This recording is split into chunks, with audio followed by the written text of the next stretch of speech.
You're standing in front of the refrigerated soup section. Clear tubs, rustic fonts, labels that say kettle cooked, slow simmered, or grandma's recipe. Some come in mason jar style containers. Others sit in deli cups with handwritten style stickers. They look comforting, real, close to homemade. And compared to canned soup, they often feel like an upgrade. But here's the quiet question most people don't ask. Homemade, compared to what? Because refrigerated doesn't automatically mean made this morning. And kettle cooked doesn't always mean stirred by hand in the back of the store. Some refrigerated soups are freshly prepared in-store. Some are produced in centralized kitchens and shipped chilled. All of them deserve a closer look. Here are 6 refrigerated soups that sound homemade, but often aren't. Welcome to Culinary Cipher, where we decode the story behind the label. Number 6. Creamy tomato basil. It looks simple, bright red, specks of green basil, thick texture that suggests slow simmering, tomato soup that feels rustic. Tomatoes, cream, salt, and maybe a little sugar. But flip the label over. You may see tomato puree from concentrate. That means tomatoes were processed into a thick paste at an industrial facility, then later reconstituted with water. It's common in food production. You might also see modified food starch.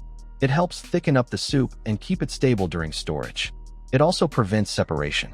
Creamy texture doesn't always come from long simmering. Sometimes it comes from stabilizers doing their job. It's not unsafe. It's just more engineered than the front label suggests. Number 5. Loaded baked potato soup. This one leans hard into comfort.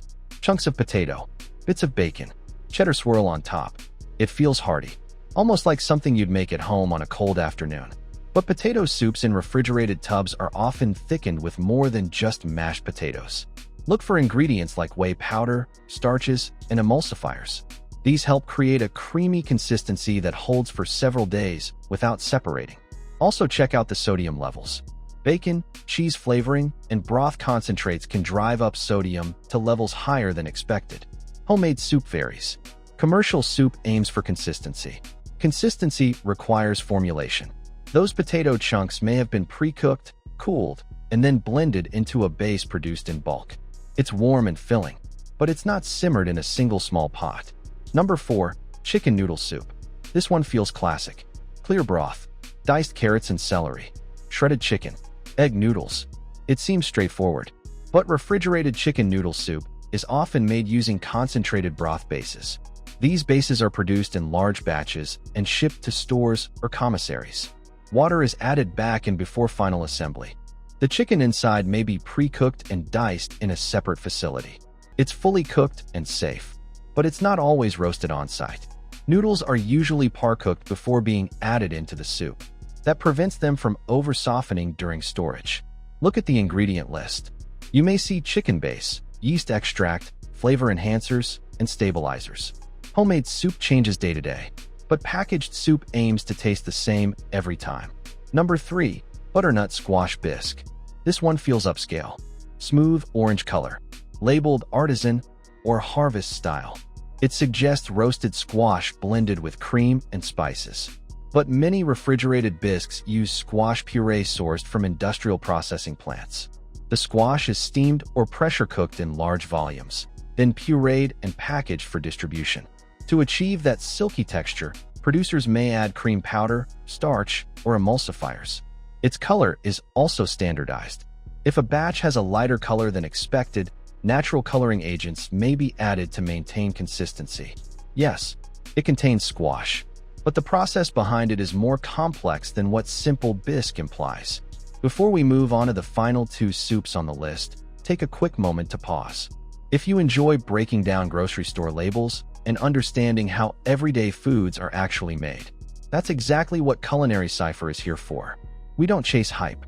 We decode ingredients, processing, and marketing so you can see what's really behind the packaging. Now let's get back to the soups that rely most on formulation to maintain that freshly made look. Number 2.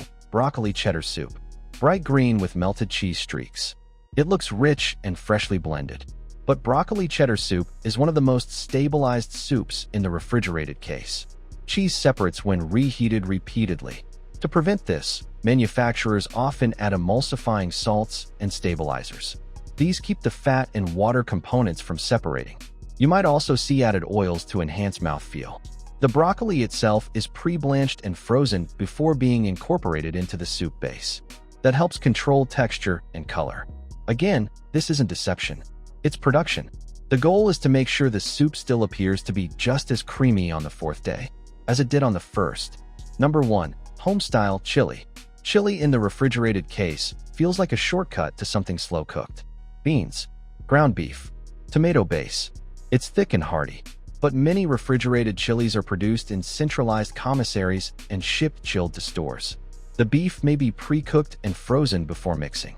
The beans may come from bulk canned sources. The sauce may contain tomato paste, sugar, stabilizers, and spice blends designed for uniformity. It may seem slow-cooked and home-style, but it's just frozen convenience. Look at the ingredient list length. If it stretches beyond what you'd normally use at home, that's your clue to put it back. Also check the shelf life date. Some refrigerated soups have sell-by dates extending several days beyond production.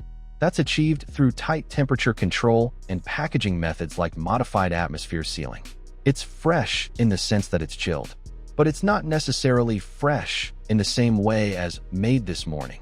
Here's the part most people miss. Refrigerated doesn't mean local.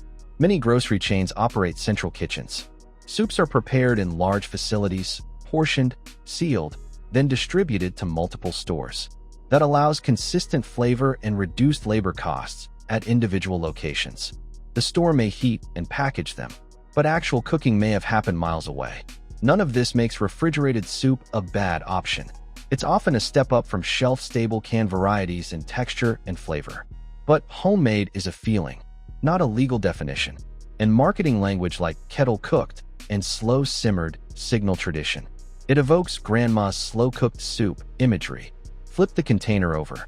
Count the ingredients. Notice starches, stabilizers, yeast extracts, and concentrated bases. These ingredients aren't dangerous. They're functional. They maintain texture. They preserve color. They prevent separation. But they also signal processing. If you want minimal ingredients, look for short ingredient lists. If you want convenience and consistent flavor, refrigerated soups delivers. But there's also the price to look at. Bulk production reduces price. Centralized cooking reduces waste. Formulated recipes extend shelf life. That's how stores can stock dozens of soup varieties every day. Homemade soup varies. Packaged soup standardizes. One is personal. One is controlled. Back at the refrigerated section, the containers still look comforting. The fonts still suggest warmth. The images still show ladles and cast iron pots. The question isn't whether to avoid them. It's whether you understand what they are. Take 10 seconds. Read the back panel. Look at the production clues. Decide what matters to you. Ingredient simplicity, flavor consistency, price, or convenience. Usually these manufactured soups taste great. It just wasn't simmered the way the label makes you imagine. This is culinary cipher, where the packaging tells one story and the ingredients tell the real one.